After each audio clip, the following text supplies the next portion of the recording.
Bonjour. Aujourd'hui, nous allons à l'hôtellerie La Poularde. C'est un petit peu en dehors de Lyon, mais c'est une belle balade. Et le chef, Gilles Éthéocle, est un digne représentant de la haute, de la grande cuisine française. N'est-ce pas, Michel Grosjean? Oui, tout à fait. Oui. Gilles Éthéocle, qui se trouve pour l'hostellerie La Poularde, à une soixantaine de kilomètres de Lyon. Au sud-ouest de Lyon? Oui, vraiment dans l'ouest, on est dans la France profonde. Il y a l'Auvergne, les contreforts d'Auvergne qui sont là à côté. Ah, ça doit donc se répercuter dans la cuisine, ça? Ce lac, c'est Clermont-Ferrand, Saint-Étienne, Lyon. Tout à fait. On retrouve des gens à Saint-Étienne comme Pierre Gagnère, comme on a reçu sur ce même plateau pour Cousin Cuisine, et Alors, Gilles Éthéocle aujourd'hui. Moi, je trouve que c'est très bizarre. Vous commencez par nous faire une tarte aux pommes? Oui, mais effectivement, je fais, vous parliez de la sauce profonde, je fais une tarte qui s'appelle Vieille France. Et à cette époque, Vieille France, ça nous reporte tout de suite 200 ans, 300 ans en arrière. Le temps ne comptait pas, les gens prenaient le soin de passer des belles soirées au bord du feu, par les temps d'hiver. Et cette tarte Vieille France va finir la soirée. C'est une tarte longue à cuire, c'est une tarte qui se mange tiède. On commençait tôt l'après-midi pour pouvoir déguster vers les 9-10 heures. Alors, on reste dans la tradition. On reste dans la tradition, tout à fait. Et ce qui serait intéressant, ce serait peut-être aussi d'aller voir cette hôtellerie La Poularde. Oui, qui se trouve dans la vallée du Forez. On va la découvrir tout de suite, oui. cette vallée et cette hostellerie La Poularde, donc, où se trouve Gilles Éthéocle, qui a repris le restaurant de son père. C'est bien ça, c'est une entreprise familiale. Oui, oui, c'est la tradition familiale de la grand-mère, le grand-père et maintenant la troisième génération. Eh bien, on y est là déjà. Voilà, la Loire. La Loire. La Loire. Ah, les fameux vins de la Loire. On les connaît bien au Québec. Le fleuve roi de la France, quoi. Oui. Notre casino qui était en face de chez nous, le vieux château féodal. C'est un pays riche de tradition, toute cette région. Riche de tradition. C'est un pays essentiellement de fermes. Les produits du terroir sont les étangs du roi. Les étangs nous ont procuré les poissons d'eau douce. Ah voilà, là, maintenant nous sommes chez vous. Là nous sommes chez nous, oui. Oui, oui. Nous faisons partie des relais châteaux. Et nous sommes au centre d'une petite agglomération, un petit village de 2000 habitants. Oui. Et cette... Voilà. Alors je fais partie des maîtres cuisiniers de France, je suis meilleur ouvrier de France. Mais meilleur ouvrier de France, c'est quand même un titre très important, ça. Hein? C'est pour moi le meilleur, le plus beau titre qu'il puisse y avoir. Et... Mais ça comporte aussi une mission, ça veut dire qu'après vous devez transmettre votre savoir aux jeunes cuisiniers. D'ailleurs, à côté de moi, là j'ai Bernard Barret, mon premier de cuisine.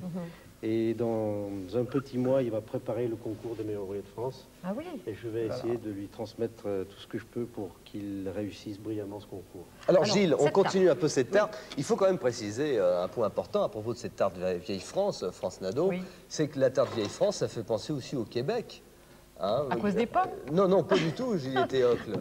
À cause de la Vieille France? La Vieille France, bah oui, après tout. Oui. Mais disons que je l'ai bien fait un petit peu dans cet esprit. Je me suis ressenti français par nos Québécois. Nos cousins. Nos cousins cuisine. Nos cousins cuisine. C'est gentil d'avoir pensé à nous. Et puis, vous savez, les desserts aux pommes aussi, chez nous, il y en a plein, puisque c'est le pays des pommes. Alors, tout à l'heure, on avait poussé jusqu'à dire qu'il fallait les rainettes du Canada. Oui, mais là, on est un petit peu surpris, puisque aujourd'hui, j'ai amené des Melrose, qui ne sont donc pas des rainettes. Et puis les rainettes du Canada, je crois qu'au Canada, elles n'existent pas. Alors voilà la compote qui a été réalisée. J'ai donc fait un petit caramel.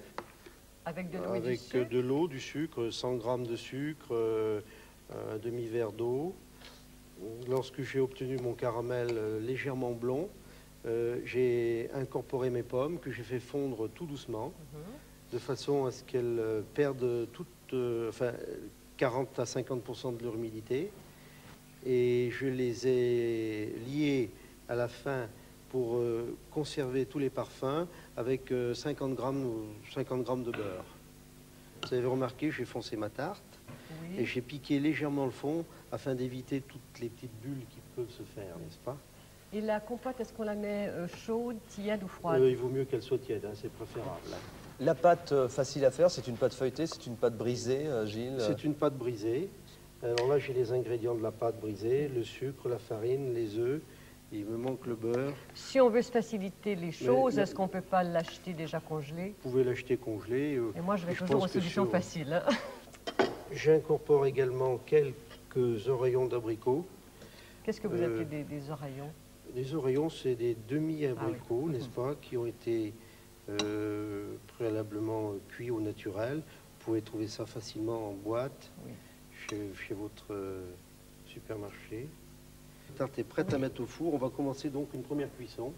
Et la deuxième cuisson se fera après 1h30 de travail. Ah bon? La deuxième cuisson se fera avec l'appareil Mirliton qui est ici. Donc, je vous donnerai la recette tout à l'heure. Oui. Alors Gilles, Oui. Gilles était pour cette recette. La base principale, bien sûr, ce sont des coquilles Saint-Jacques. Ce sont des noix de Saint-Jacques, oui, puisque c'est la grande saison actuellement. Nous, on les appelle des pétoncles. Des pétoncles. Elles sont plus petites, je suppose, non? Un peu, Un un peu petit peu. petites. Alors les prendre fraîches, bien sûr, si possible, prendre, parce que ça D'ailleurs, on a plus de les goût. a, là, c'est beau. Hein? Voilà, elles sortent de la mer. On a même l'impression qu'elles sortent de la forêt. Oui, il y a encore l'algue. Il y a encore l'algue. Alors, il faut aussi... La composition, alors la noix de Saint-Jacques, Oui. la truffe. J'ai récupéré le corail parce qu'en plus, c'est très décoratif. Et Des c'est bon. petites pousses d'épinards Mhm. que nous allons mettre en décoration sur l'assiette. C'est pour la décoration, ça, les épinards. Et tout ça, ça fait une entrée qui est riche, facile à faire. Je vais donc mettre un petit peu de sel au fond de mon plat que j'ai légèrement beurré. Un petit peu de poivre de moulin. Dans le fond du plat Dans et le non fond pas du sur plat. les Saint-Jacques. Oui, parce que sur les Saint-Jacques, le poivre ressortirait et ferait des petites taches. Alors, tu commences avec moi, Bernard, tu en fais une. Nous allons donc commencer une marguerite. Et là, vous mettez des truffes aussi. Là, je mets des trucs. Mais si on veut, on peut mettre Des une champignons rondelle de carotte, on peut mettre un champignon, on peut mettre une rondelle d'aubergine, une rondelle de courgette. Vous voyez, il faut essayer de trouver des couleurs qui peuvent se marier. Bon, la truffe, c'est le super, c'est le summum. Alors, Euh, dépendant de ses finances. Voilà, bien sûr. Voilà, on va humecter le fond du plat Avec du avec vin un blanc. petit peu de vin blanc. Voilà. Et nous allons mettre au four l'espace de 2 minutes. Juste le temps nécessaire pour cuire la noix de Saint-Jacques, mais la cuire craquante, Oui. pas trop. Pas trop. À un four à 180 degrés. D'accord. 2 minutes. Bon, alors ça va être vite fait. Bien, alors voilà la vinaigrette noisetée. J'ai donc fait confire mes échalotes dans mon vinaigre de Xérès et j'ai incorporé mon huile de noisette. C'est une vinaigrette toute simple, échalotes, huile de noisette et vinaigre. Alors, qu'est-ce qu'on va faire de ces épinards? Alors ces épinards, je les ai humectés un petit peu de cette huile noisetée et je vais les passer légèrement au four pour les tiédir afin de les rendre légèrement souples.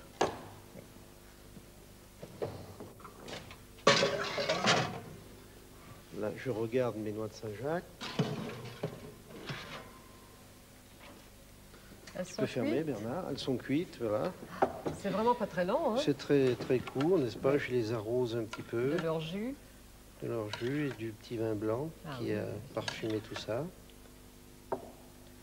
Alors on dresse donc cette assiette, on présente cette entrée. Quelques feuilles d'épinards, habilement Chauffé chauffées pendant une trentaine de secondes. et vinaigré. Oui, le vinaigre et la chaleur ont l'effet de confire la feuille de l'épinard, n'est-ce pas?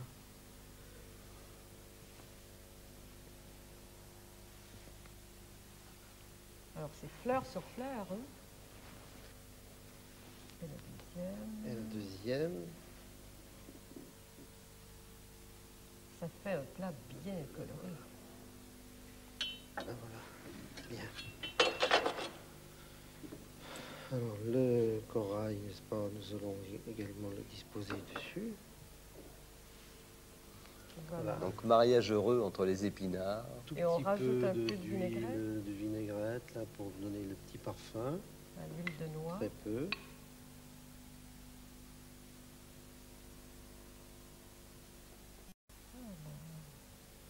Voilà, et puis il ne reste plus qu'à passer à table et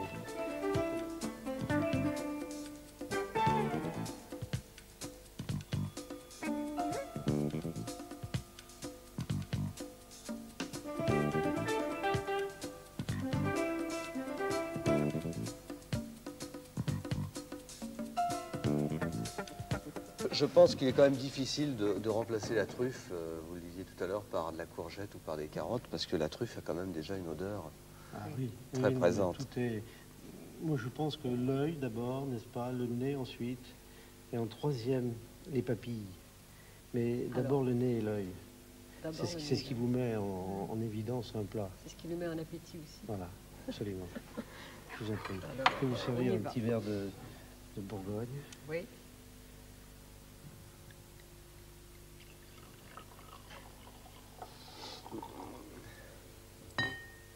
Alors là, pour ce plat, bien sûr, vin blanc obligatoire. Oui. Un petit chablis. Vous allez vous faire plaisir.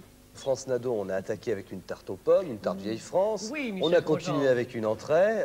Cette fois-ci, on va arriver quand même au plat principal. C'est ça. Hein, Gilles et Théocle. Ah oui, le plat principal. Et qu'est-ce que c'est le plat principal? C'est un pigeonneau, n'est-ce pas? Un pigeonneau du Forez qui va être travaillé en piccata avec un petit jus à base de persil. Alors c'est quoi le piccata? C'est un joli nom, on a l'impression, c'est presque de la musique là, que vous nous faites. Alors, le piccata, c'est la façon dont nous allons le trancher à la fin, n'est-ce pas? En le dressant sur l'assiette, ça va être des petites pointes, ça va être des petits piquants, des piccata. Ah, pas- moi, j'ai entendu ça en cuisine italienne, mais jamais en cuisine Italienne. française. Mais vous savez, maintenant, la cuisine est tellement internationale qu'on traverse les frontières très vite. Alors il a une dextérité absolument stupéfiante, votre Oui, alors aide. Bernard est Ça va très très vite. mon chef rôtisseur. Alors, il m'a dit, et puis on s'entend très très bien, il m'a dit laisse-moi faire le pigeon, tu vas voir, avec mes mains d'artiste, ça va être réussi d'une façon magistrale. En cuisine, chacun a son rôle. Hein. Alors, poivrer, saler les flancs du pigeon, n'est-ce Oui. pas?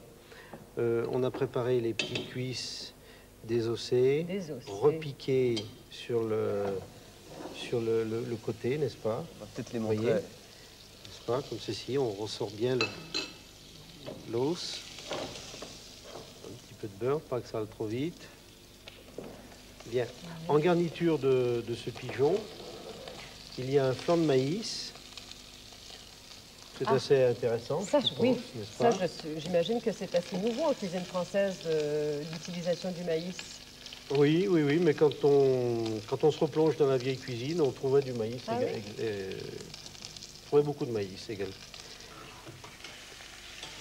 Ah, elle est belle.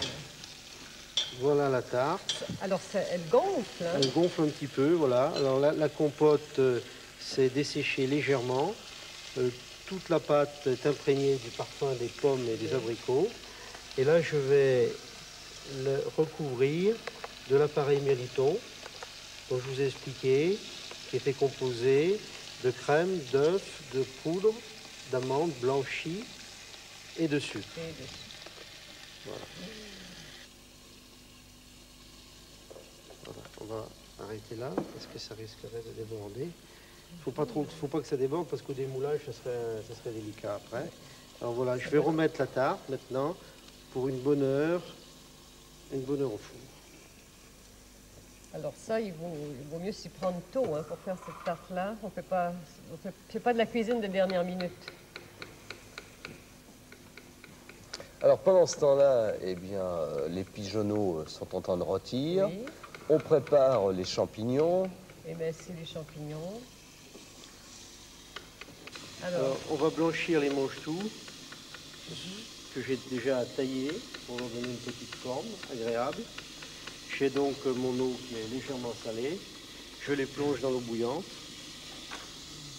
Les 2 mange-tout minutes. au Québec, ah oui, on les a. sans problème. Oui, sans problème. Bon, vous savez, maintenant, on trouve tous les légumes et tous les fruits du monde partout. Hein.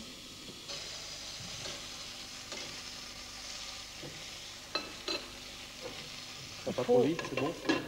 Il faut couvrir. Hein. Il faut couvrir, oui. On cuit sur le feu couvert ou on cuit au four. Ah, on peut faire au On four. peut faire au four en cocotte.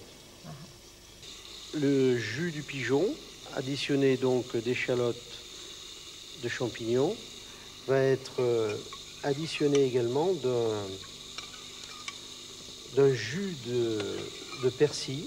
On peut également le faire avec du cerfeuil. Comment on fait un jus de persil? Alors le jus de persil, c'est très simple. Il suffit de prendre une machine la centrifugeuse, n'est-ce pas? Les extracteurs de jus. Les extracteurs de jus, carottes, poireaux, n'est-ce pas? Et on obtient ce concentré de persil qui va donner tout son parfum au jus et qui va lui donner une couleur légèrement verte qui va être très agréable au niveau des corps. Alors voilà les petits flancs. Oh, qui sont beaux, dorés. Les petits flancs de maïs, oui, qui ont cuit donc à four doux sur au bain-marie, n'est-ce pas? Avec un petit papier pour que la chaleur monte tout doucement, afin que si la chaleur passait trop vite, elle ferait éclater les molécules et le flan ne se coagulerait pas. Tu as fini avec l'eau là-bas?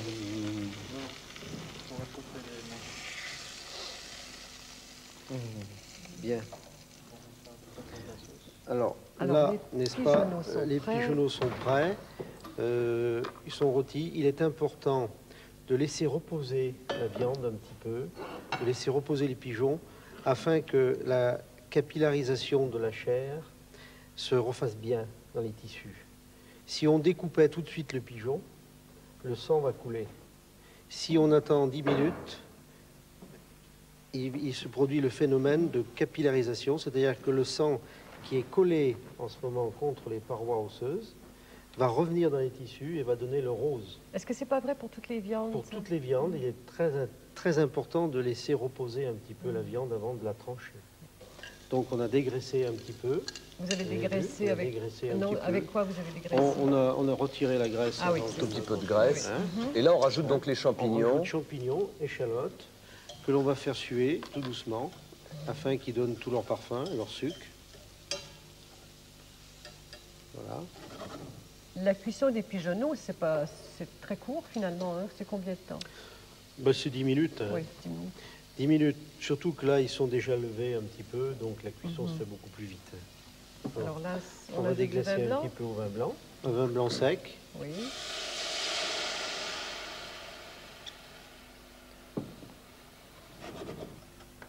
De la crème fraîche. Oui, de la crème liquide. De la crème liquide. Certains vous diront de prendre la crème double. Moi, je ne suis pas du tout partisan de prendre la crème double. Rajouter trop de matière grasse n'est pas nécessaire. Ce qui compte, c'est d'avoir une sauce qui soit onctueuse, mais pas trop riche. Alors, on a mis un petit peu de crème, n'est-ce pas? On va faire réduire cet ensemble à une consistance désirée. Sur feu doux ou Non, vif? sur feu vif. Là, c'est pas la peine de trop attendre. Ce que l'on va faire, Gilles et Théocle, pendant que cette sauce se prépare, on va retrouver la petite ville où vous vous trouvez, qui se trouve donc à peu près à 25 km de Lyon, à 25 km de Saint-Étienne et à 60 km de Lyon, qui s'appelle Moron-les-Bains. Moron-les-Bains. Et dans lequel Moron-les-Bains, c'est un petit village au cœur du forêt, 2500 habitants. Alors c'est une fête là auquel on insiste. Non, c'est un mariage. Mariage.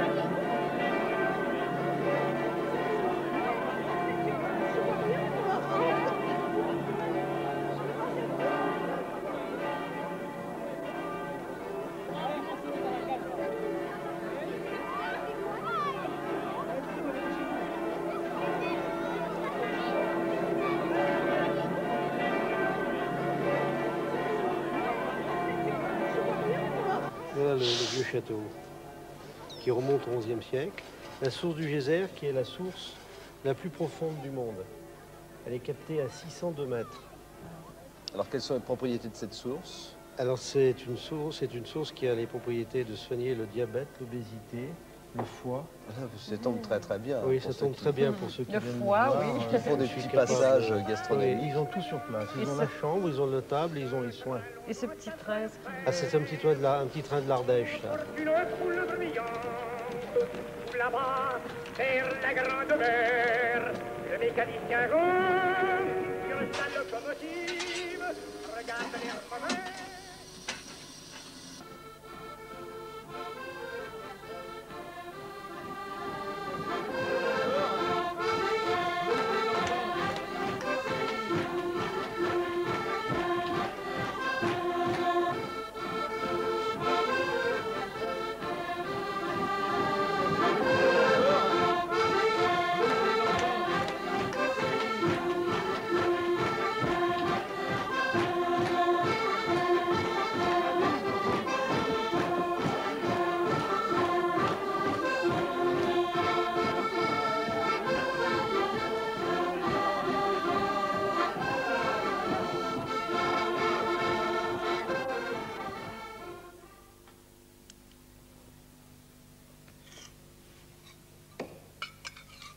Alors j'incorpore mon persil maintenant.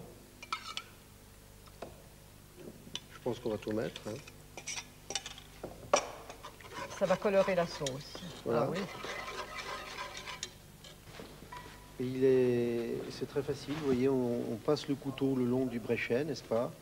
Et on décolle le filet par un petit mouvement. Le couteau glisse le long du bréchet, tout simplement. Alors on obtient donc les filets, les petits moignons. On va passer la sauce. D'accord, là. Alors je passe la sauce.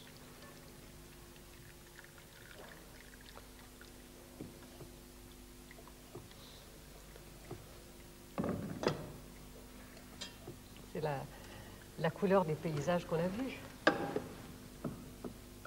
Qui a inspiré Gilles Théocle. Oui, sans doute. Couleur légèrement verte. Voilà, pendant ce temps, Bernard fait ce que l'on appelle le petit piccata. Voilà, alors là, c'est le piccata, c'est-à-dire que l'on découpe dans le sens de la longueur, en filets, ces morceaux de pigeonneau. C'est bien ça, Gilles? C'est ça, Oui. absolument. Tranche très fine, très mince. Voilà, les mange-tout donc sont réchauffés. On les égoutte. Bernard va finir le drençage. Pendant ce temps-là, je rectifie ma sauce. Je vais donc monter légèrement au beurre. Monter au beurre, c'est ajouter des petits Je vais cubes de ajouter un beurre. petit peu de beurre à la fin pour lui donner l'onctuosité nécessaire. Oui, oui, la sauce va bien. Le parfum du persil revient bien derrière. Et alors là, on va mettre la sauce sur les côtés, n'est-ce pas? Comme ceci, pour laisser toujours la chair bien apparente.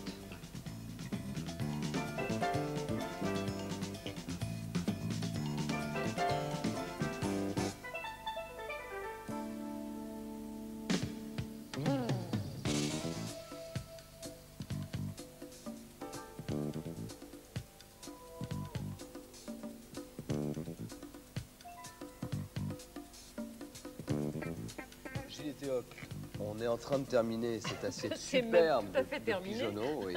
Qu'est-ce que l'on peut dire de ce mercuré que vous avez servi avec ce plat? Très rapidement. Très rapidement, bah, il est très fruité, très agréable. C'est un 83, très bonne année en plus. Je pense que le mariage a dû être pour vous agréable. Le mariage a J'ai été pas eu le fait. plaisir, mais je vois que les assiettes sont presque Hein? propres. Ah oui, vous C'est avez- très- on Ma est- grand-mère m'aurait juste fait le reproche de ne pas avoir trempé mon pain dans la sauce. Remarque, Mais vous êtes pardonné parce que je crois que vous êtes vraiment soumis à rude épreuve ces jours-ci. Oh, vous savez, ça se passe très très bien. Gilles, ce que l'on va faire, on va tout de suite découvrir Oui, cette cette tarte. tarte. La tarte vieille France. La tarte. Bien, allons-y.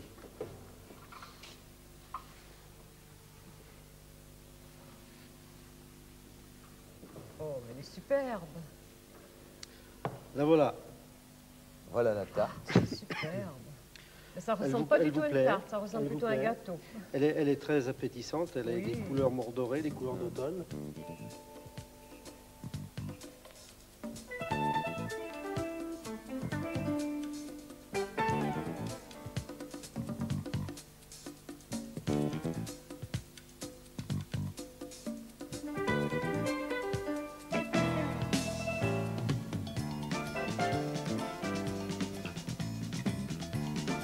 Je pense qu'il est nécessaire, lorsque cette tarte sort du four, d'attendre une demi-heure, trois quarts d'heure, avant de démouler pour être sûr de réussir son démoulage.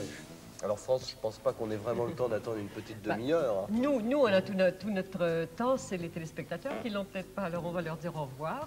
Et puis nous, on va attendre patiemment parce que je suis certaine que ça vaut l'attente. Alors, Merci. Gilles et Théocle, Santé, santé. vive le Québec.